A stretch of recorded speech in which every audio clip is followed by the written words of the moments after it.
My name is Bobby Calderwood. I'll be giving a talk today on a pattern that I've been using called Commander for building distributed systems and how it works. Just by show of hands, who went to David McNeil's talk yesterday on distributed transaction logs, distributed logs? Nice. You all can leave? No, not quite. He and I had a good conversation in the hallway after, and it's good when when smart people that I've seen speak other places and admire have similar ideas. So his talk was about how to use Amazon Kinesis to do sort of your distributed logging stuff. This talk is more about how to use that really powerful primitive, the distributed log, to build systems. And so there's a couple of little patterns, a little bit of structure, just enough architecture maybe, to really facilitate building distributed systems in a way that's easy to reason about and has some other nice characteristics that I'll talk about that particularly fit my problem space. I work at Capital One. Capital One's an awesome place. It's this like giant bank that's trying to become a technology company, and to that end, they've hired a group of people called the Technology Fellows.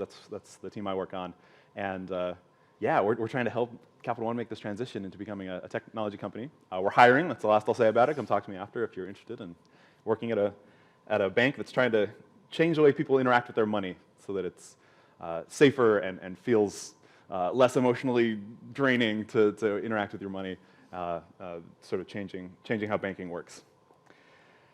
And at Capital One, I have a particular problem space, right? I've got this scale problem. Like we've got a lot of transactions that come in via credit card swipes and bank transactions and all kinds of other stuff. People interacting with their money on their mobile phones. We have really great mobile apps, and they're interacting with it, a lot of times per second. We want to provide them an excellent user experience. We also have a security and compliance burden, right? Like we have a lot of regulators who sit right next door to our internal auditors, at this building next door. So we've got this sort of operational constraint in that respect. We also want to be able to add new features easily and operate it cheaply. And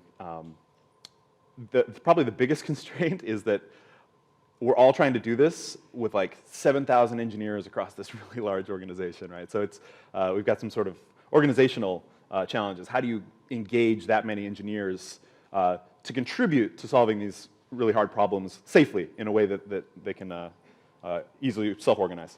So some big ideas that this sort of problem space has forced me into, as well as my background.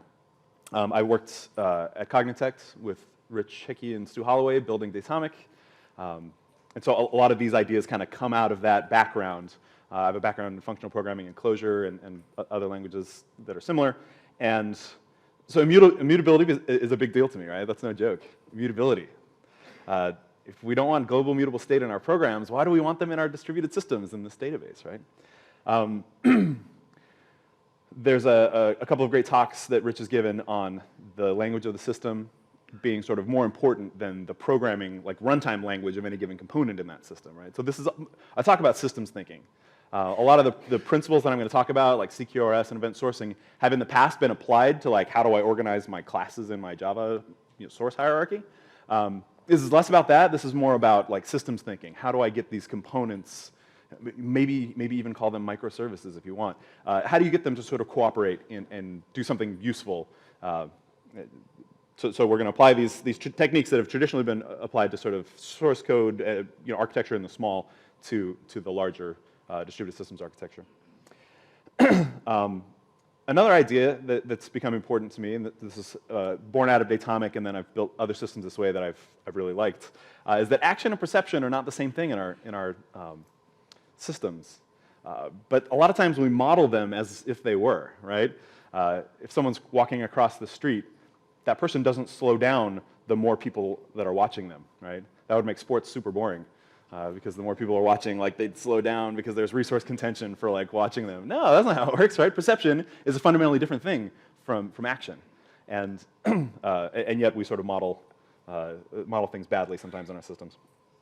And finally, the last insight that I've had that's become important to me in the last little bit is that sort of two organizational behavior sort of observations. One, business services are not databases, even though sometimes we think of them like they are. We model them as these little mutable databases. they're event stream reactors. They do a lot more things than just like write data down, right? We take complex interactions. We get information in from the universe. We do a lot of important things, one of which is almost certainly writing data down someplace so we can remember it. But we also like communicate back out to our users and cause side effects via third-party service providers and do all kinds of other stuff that's not just writing stuff down. So businesses are better thought of, and our services in particular, are better thought of as event stream reactors than as like tiny databases.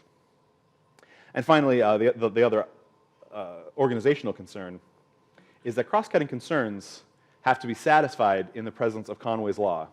I've spent a lot of time in startups, and I've moved over into this sort of rather large organization, and Conway's Law is totally a thing, right? We'll talk about what that means a little later in the talk.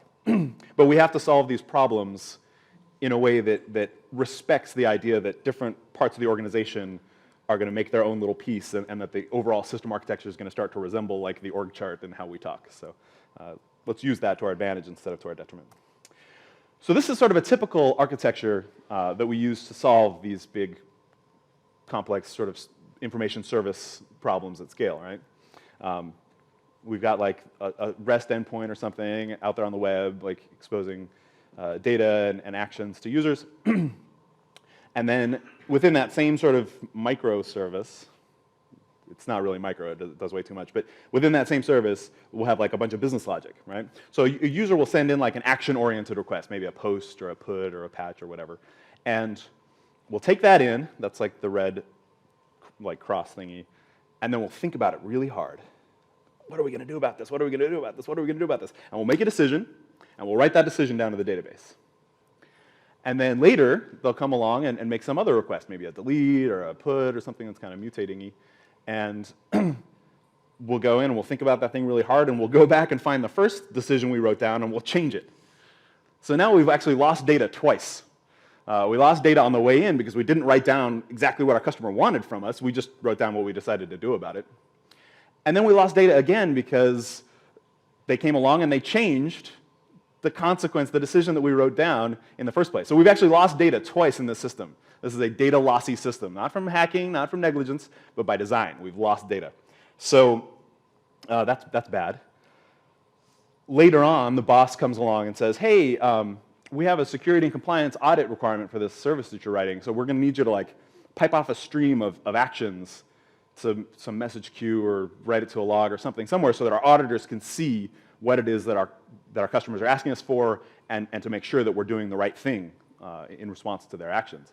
And that's really important in an organization like, or in an industry like banking, but probably in many of your industries as well. You need something like that to reconstruct the narrative of what's happening in your services, to make sure you're in compliance with regulations, to make sure you're serving your customers really well. Whatever reason you need that, you probably need it. Later on, the boss will be like, hey, I want like an analytics dashboard to show me, how things are going in your service. So now it's like, oh, okay, what are we going to do now? We're going to like ETL out of our primary database and build a pretty picture for the boss. And all these things are always like an afterthought. So that's bad. So I want to sort of address this problematic architecture in the context of those big ideas I mentioned at the beginning of the talk. First one, immutability. There's a pattern known as event sourcing. Who knows event sourcing? Who knows what that means? Awesome, I don't have to spend very much time on this. So event sourcing is a way of modeling your systems where you store all of the events that build state rather than just an aggregate picture of state. So if you think about a chessboard or a chess game, you can either model the chess game in your software by capturing the current board state, or you can capture chess notation, pawn to f3 or whatever. I'm not good at chess, so this is a bad analogy, but you can capture all of the moves in chess notation. The benefit of doing it in the event sourcing way is that you have the whole story of what's happened, and you can always go from that story to the current state. But if you just have the current state, you can't go back the other way. You can't rebuild the set of moves, because for any given board state, many different narratives or sequences of events could have led to that board state, right? So it's a lossy way to store things when you're just storing the present state. If you store the whole narrative, then you can always reconstruct the current state. That's event sourcing. We talked about sort of data loss by design. We're losing data in two ways here, which is bad because we're not storing the narrative. We're not storing exactly what our customers are asking us for. We're just deciding what to do about what our customers ask us for, and then we go and like mutate a database somewhere. And then we let them like delete and update stuff, which is also bad.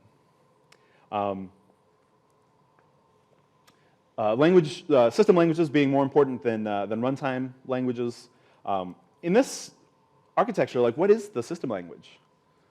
The system language is the runtime component of this like gray box, right? If that's Java or whatever, then by default, and not by design, but that's just sort of the pattern we fall into, we don't really construct a data language for this system. We don't construct, contracts and stuff. We like pawn that off on the type system, or pawn that off on like our conventions around how we call methods or whatever. Like our internal API design becomes the contract. But then it becomes really difficult to integrate with like other services outside of my language runtime. Then I have to like explicitly like design a thing. Okay, maybe I'll expose an internal REST interface to admins or whatever internally. But doing that kind of, again, it's always an afterthought in these types of systems. Action is not the same thing as perception. We talked about that a little earlier. Another way of saying that is writes are not the same thing as reads. And that's true on a variety of levels. Operationally, at least, most of our systems we design are like 80 to 90% read load, right? Because people are constantly checking how many transactions they have on their credit card or whatever. And only about 10% write load, where they're like, I want to schedule a bill payment. So operationally they're different. We've already talked about sort of semantically how they're different. And yet we model them using kind of the same device, right? We've got like this endpoint, and you can either like get stuff from it with a GET request, or you can like change it with these other, these other verbs. That sort of couples, operationally, it couples them together. From a data model perspective, it sort of couples them together, and we try to smash our business domain semantics into the like resource that we expose via the web, and then back in our database, we've got like the grand compromise of the third normal form, right? Which is sort of essentially a compromise between write time performance and read time performance, right? It's kind of fast-ish at write, and then it's kind of fast-ish at read, but at both times it's doing a lot of work back there to get it into the format it needs. So the third normal form, because we use that same model for both reads and writes, it ends up not really being performant for either, and it certainly like couples them semantically together. Again, another big idea, business services are not databases. I have sort of this theory that it's not my theory. The tools we use sort of shape our psychology, right? If you start using a tool, it's actually, you're using the tool and the tool's using you. It's like changing how your brain works. And I think we've worked with databases for so long, and vendors have aggressively sold databases to like our senior leadership, to the point where we start to think of our business services as if they were these databases, right? So that abstraction leaks out into how we expose data on the web, right? REST, I like REST, please don't throw stones. But the common practice of REST is often just, I'm going to make like a tiny database and model it as URI endpoints, right? But it's going to be this like kind of mutable mini database because that's how we think. And that abstraction has leaked out into the front end. Back in the back end, all of our business logic is sort of central and influenced heavily in this sort of dance with our data model that we've stored as schema in the database. So it becomes a little bit of a leaky abstraction, and I think that's kind of a bad thing. Conways Law, yes, this is a thing. Who's heard of Conways Law? Cool. I love coming to Strangeloop because like I don't have to spend a lot of time on this stuff. Organizations which design systems are constrained to produce designs which are copies of the communication structures of these organizations. That's kind of interesting. I've seen this. The enemy is us. This really does happen in large organizations. And here, so given that that's true, right? A law, in as much as anything in software can be a law, that can either help you or it can hurt you. Just like the law of gravity, I can either fall off the stage and hurt myself, or I can like sling a rocket to Mars, right? You can use these laws to get leverage just as much as they can hurt you. So let's use Conway's Law, see if we can make it happen for us. Given that Conway's Law is a thing, given that we have these cross-cutting concerns, right? Concerns that are not just the primary business logic and like storing stuff in a database. We've also got these other things. We need to send like push notifications to our mobile users, and we need to have this sort of audit trail for the security and audit folks, and we need to do all these other things that aren't sort of the core purpose of this little microservice. How do we do that in the presence of Conway's Law? How do we do that in such a way that like the audit and security people are responsible for the audit and security piece of that, and the big data people are responsible for like the analytics piece of that? In this model, you can't, right? You have to contact the team that built this thing in the gray dotted lines and ask them to like add this feature into their language runtime, because it's all like kind of coupled and bunched together. So we solve this by like libraries and injecting whatever spring beans or something in there to like automatically do this kind of stuff for us. That's a terrible idea. Don't do that. So I think we can do better than this, obviously, because I'm giving a talk here. There's this architecture that I've been using and working on and speaking about called, I call it Commander. And I think it's a better way of sort of modeling our APIs and services so that they're log-centric, reactive, and they still expose the nice properties of REST that our API consumers have come to expect, and that really facilitate quick and easy discovery and delivery of services that interact with them. The Commander architecture, well, when I say Commander, I actually sort of mean two things, unfortunately. I mean the architecture at large, and then I also mean a specific component within that architecture. The Commander architecture is kind of like REST plus CQRS plus like immutable logs plus reactive event stream processing. So here's what it looks like. The Commander architecture is this whole picture. The Commander component is this piece in the upper left. But you see here, we have CQRS because this Commander component in the upper left here is the right handler in the whole system. That's the thing that you talk to when you want to assert that actions are happening, right? You send commands to this thing, which I'll talk about in a minute what a command is. And then its only job really is to write it down to Kafka, or write it down to the immutable log, which in this implementation is Kafka. So it's a really small job. It's really fast. It can do other things. It can do like authorization and authentication to secure who can do what. It can also do schema conformance and validation to make sure that the action that we're sending is something that we're competent to deal with in the broader systems way of thinking. So it's basically a way of kind of protecting what ends up on that Kafka topic for commands. And it writes it down to a topic called commands. Then in the back end, you have these reactive stream processors that sit there and say, hey, someone's trying to create a user or transfer money or whatever. And it pulls that immutable value off that log. It doesn't pull it off that log. Be really clear, it perceives it from that log and does something, right? It decides if this is a good idea, decides if this is something we want to commit to.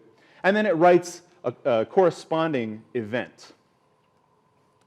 So in this picture, the benefit here is that we're writing down the story of exactly what our users are asking us for, right? We're not thinking about it and like making a decision and then writing down the decision. We're writing down exactly the narrative of what our customers want from us. I want you to transfer money. Not like, I want to transfer money, so we go to like the money table and subtract from column A and add to column B, right? We're just capturing the fact that our customer asked us for this at this point in time. Okay? And then the business logic reacts to that and writes down an event. So the pluses are commands, the diamonds are events. And then later, other micro consumers downstream consume the event stream and then write to other topics as they want to coordinate whatever other work they need to do. And we populate a read-optimized view of what the business logic wants to do. And then that can serve as the basis for read-only REST APIs that serve as sort of the query interface. So you have a command interface, which is Commander in the upper left. You have the query interface, which is down in the lower left there. And we're expressing our actions in the language of the business domain, right? We're not expressing it as like SQL insert statements. We're not expressing it as complex classes in Java or functions in Clojure or whatever. We're expressing what the user wants in a data language. And this data language serves as the lingua franca of the whole system that all participants in this system speak. A command is this. A command is an action and a data. I want to transfer money like that. And the action is always phrased in the imperative. This is something that's coming from the outside of our system, so we don't trust it yet. This is not something that we've asserted has happened. This is just something that we know is a request from outside of our system for some action to happen. Transfer my money, please. An event, after it's been processed by the command processing logic, is something whose action is phrased in the past tense. This is something that's occurred. We've processed this via business logic, and this is something that we want to happen. Money transferred. It's done. It's fait accompli. And it can have, a data payload. We track the parent, what upstream command or event led to this particular event, so you can track the data provenance back and see cascading causal linkages. But this is how an event is shaped. They're very similar. You notice they both have sort of this action and data key. But it's a very simple structure. And using this schema, you can express essentially anything that can happen in your systems, right? I want to transfer money. I want to create a user. I want to issue a discount to people who have purchased 3 or more things since November, but haven't been back in 3 months, right? I mean, there's a lot of things that you can express using this schema. And it separates action from perception, as we've talked about. There's sort of this distinction, and that's the CQRS bit. What's neat here is that from one log, one business-oriented, domain-level log of things that are happening in our system, we can create as many data views of that set of events as we want. And we don't all have to agree on schema. And we don't all have to agree on use case or operational characteristics, right? All the different groups in the organization can create the data view of this series of business events that matters to them without coordination with anyone else. We'll talk about kind of how that helps in a little bit. Again, we talked about this. We write down everything just as it's intended, and then these read and query APIs are completely decoupled from the write paths in the application.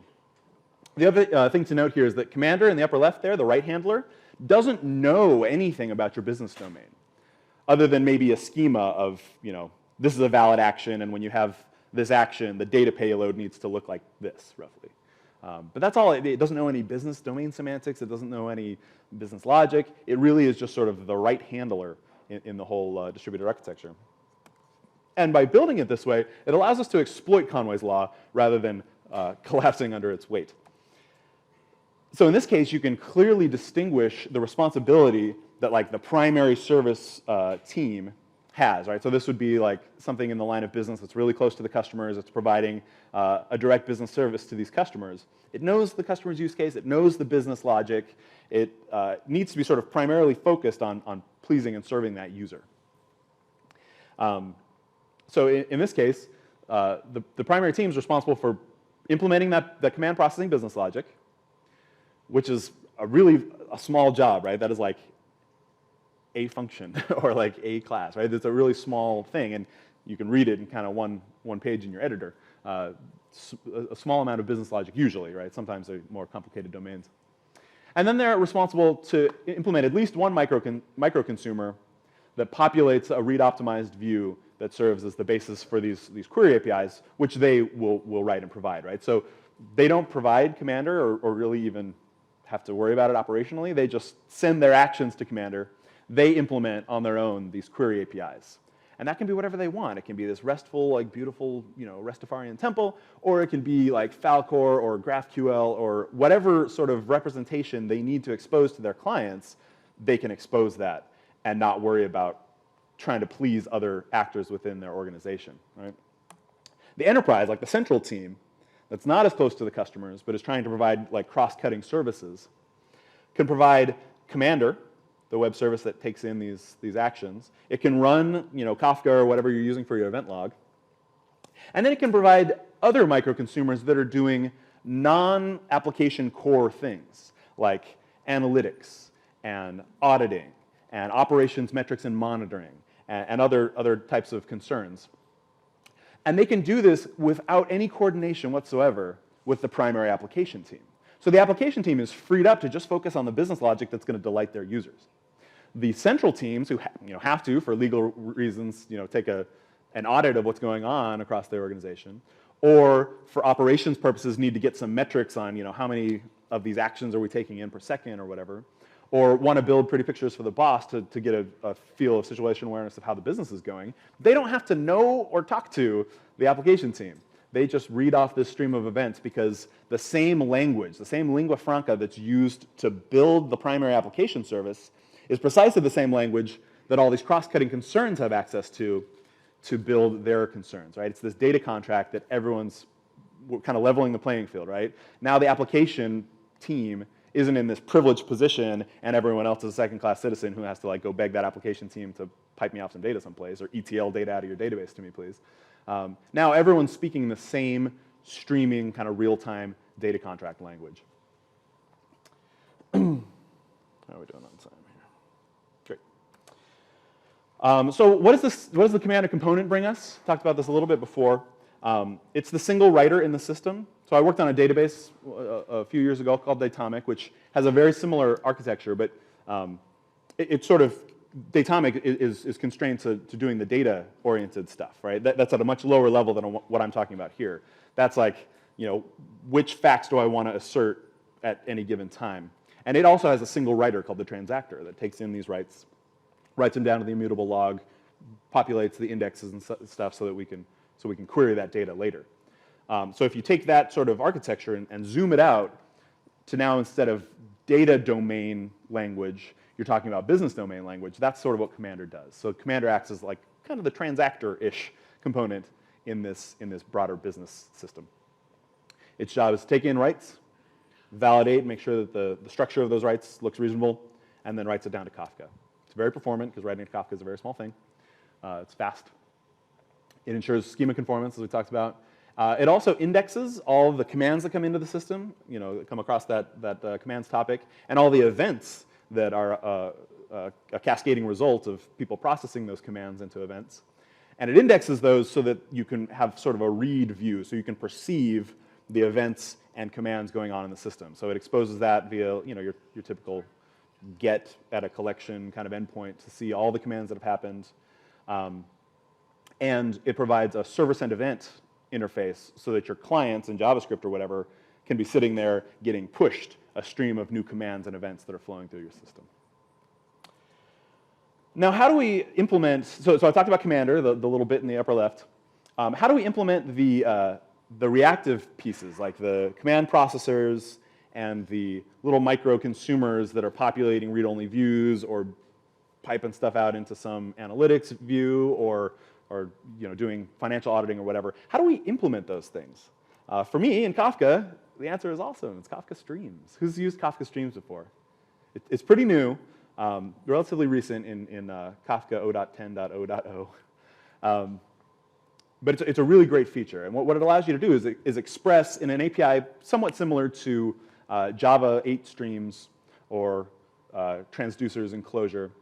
You can specify, given a set of source topics, map, so each event that comes across those topics, do X to it, and then you can basically reduce those out into another set of output topics. So this is precisely the way that I would use to implement, where'd those go? Those micro-consumers and command processors, because that's exactly the job, right? Something comes in, I think about it and do some stuff, and then I write out to another topic.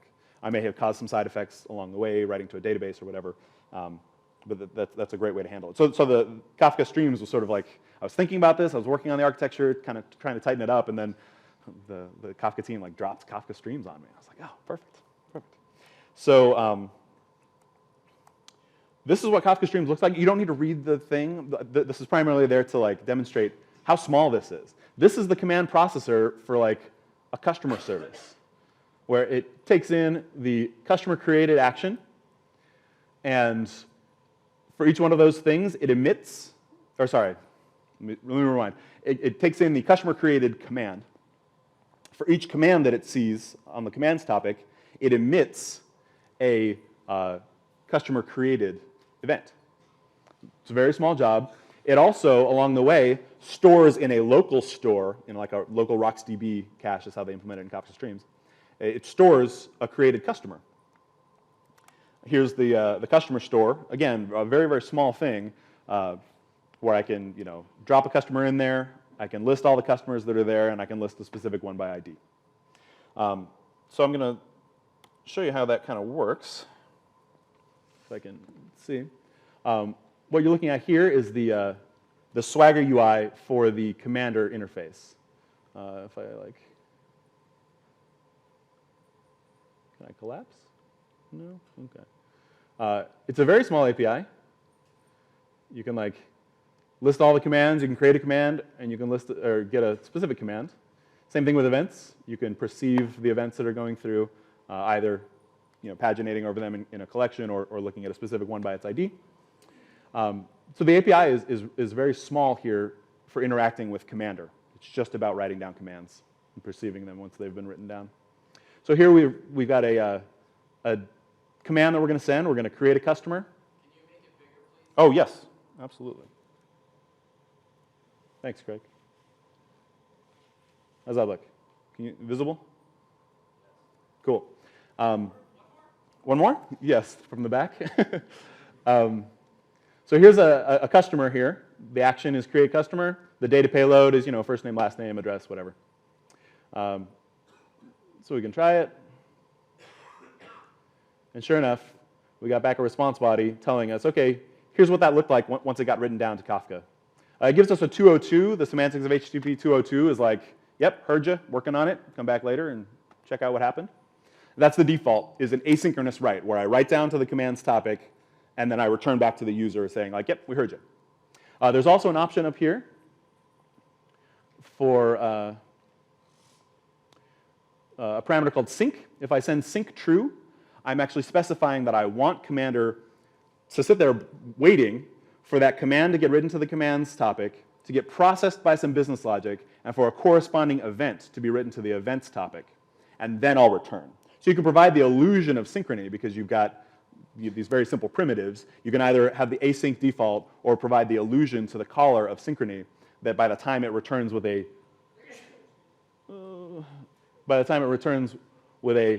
201 created, that command has been created, handled, and a corresponding event has been created. And here now we've got, in children, we've got the corresponding event ID that was created. All right, everyone following so far? The other service that I have running here is a customer's service. That's the read-only perception API. It's a Kafka Streams app. I showed you the vast majority of the code on the prior two slides. It's a very, very small thing, but its job is to just sit there waiting for this one particular event, a command type to come through. It then creates that in its local view of state and emits the event saying, yep, created, we're good. And if you can see, here's the number of current customers, and it just went up because we just submitted 2 customers there. If we come back here, we can certainly perceive the commands, by grabbing them, and we can see, hey, we've got these commands, and we can paginate over them, and we can see the history in order of what's happened in our system, or we can grab paginated slices of that or whatever. Same thing with events. I'm not going to show that to you because it's the same thing essentially. We can also list and perceive the sequence of events that have led to this. So this is a really powerful set of primitives. It's a different way of thinking about things, but it's a way of building these systems that you just write actions, someone else implements the business logic probably, and then you can perceive the consequences of that separately.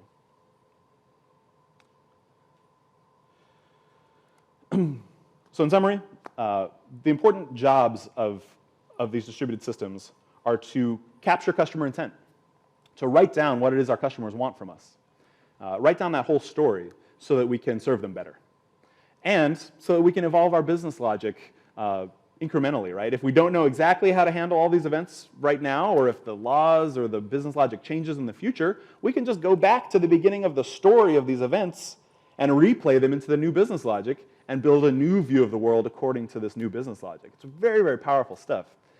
In banking, there's a particular use case for doing that where a customer with certain special conditions can come to us and say, hey, so this is service members, military service members, can come to us and say, hey, 2 years ago, I was deployed on active duty, and we have to go back and recalculate their interest rate at a lower interest rate that's fixed by the law, and take away certain classes of fees and whatever and reimburse them. When all you have is like the current state of the world in your database, that's really hard. But if you have this sort of narrative of all the interactions we've ever had with our customers in business domain terms, you can go back and replay that and make it right by your customer. You can serve your customer better because you remember what they've asked you for, instead of just what you decided to do about it in version 1.1 of the business logic. The other powerful note here is that this type of distributed system does not require temporal or organizational coordination between the implementing teams of the various bits here, right? In the typical sort of HTTP microservices world, I have like a runtime liveness requirement. Anything that I call at runtime has to be alive. And there's great things like Hystrix and all that to paper over that. But the fact is, if this other thing that I need at this time isn't alive, I'm down. In this world, that's decoupled temporally, right? One service can write something down to a topic and forget it ever happened. At some point in the future, maybe immediately or maybe after it recovers, another service downstream can consume that event, do other things, and that you don't have to have that temporal coordination. And you also don't have to have organizational coordination, right? These teams don't even have to know about each other. They're all just speaking this common lingua franca. Most of these ideas are not mine. I'm using them and profiting from them greatly in my personal work, and I hope that's been useful to you. But a lot of these ideas, immutability, Rich and Stu, CQRS does a lot of really great academic and business-oriented domain-driven design is kind of the domain where a lot of those ideas come from. Kafka event stream reactors. Naya just wrote a really awesome blog post that linked to my talk that I gave last month, where she talks about this, CQRS and event sourcing, specifically using Kafka Streams. And then organization and management, how you sort of deal with the organizational and people sides of building these types of systems. Mel Conway, Elliot Goldratt, Jane Kim, and Michael Nygaard.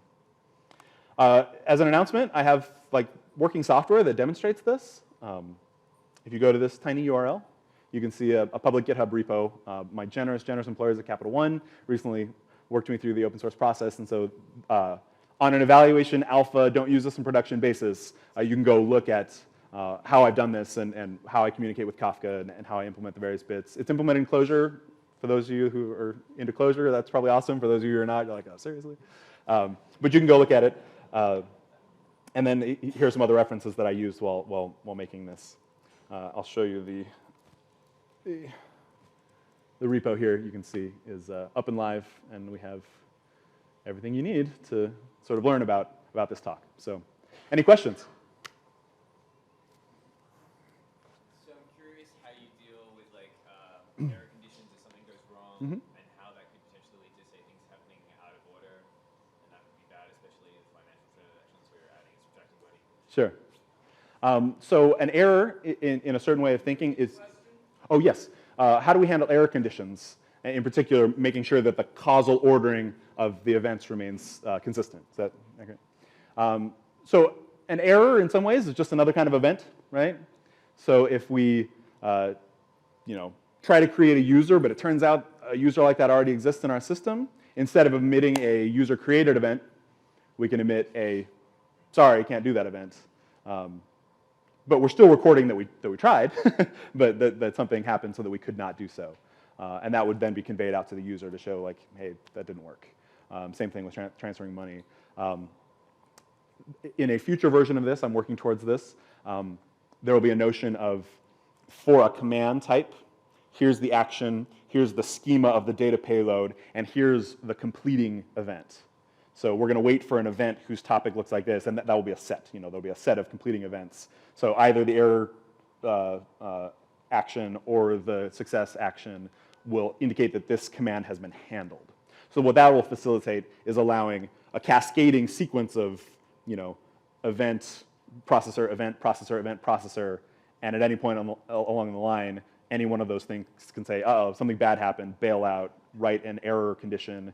That will tell Commander that this command can be considered handled, but all the other things can take whatever rollback actions they need to. Luckily, a log is a sufficiently simple primitive that every other distributed algorithm in the world is literally made out of logs, right? So rafts and distributed transactions and two-phase commit can all be modeled using a log. So if you need something like two-phase commit, just build that out of events. Does that answer your question? Cool. Is there a schema, schemas when you publish an event? I don't know. That's a good question. We've talked about internally having like a library that would sit on top of a Kafka producer that as it got sent, it would check schema conformance before sending to the underlying Kafka consumer. That's sort of an open question. Generally, we would trust people who are emitting events more than people who are emitting commands, because commands are coming from like the dangerous, scary internet, and events are coming from people I ostensibly trust who sit over in marketing or whatever. So we haven't talked about event schemas as much as command schemas, but that's an open question. Good question. Let's see. Any question from women? Yes. What's the overhead involved with getting the current state if you have to evaluate your entire history of events to get like the current state of someone's account? The current state will be tracked on an ongoing aggregate basis by those read-only view builders. So you can be building aggregates from that log and storing them wherever you want, in Mongo or in Postgres or whatever. You can be doing that as the events come in real time. So you store snapshots as it goes? Snapshots, or you can be doing business logic where you say, hey, we got a new customer created event, so we're going to go and build that customer in our database, build their profile or whatever. If you're doing like financial aggregation, you can say like, money transferred from account to account, you can go to your ledger and do the math in the ledger to make sure that the ledger reflects the state of the event log. But really, all of your views are like projections off of the business events that have happened in that log. But if you needed to go back and like rebuild the whole thing, which is totally an option because you've got all that stuff. If, say, your business logic changed in your financial software and you have a new way of getting stuff into the ledger, you could go back on like a batch basis and say like, let's play from the beginning of time up till now. There's also a notion that I didn't talk about that I probably should of snapshot events where periodically the financial auditors or whoever in my world would write down an event saying, here's a snapshot. We've been working and consuming these events over here, and here's the blessed picture of our balance sheet and general ledger.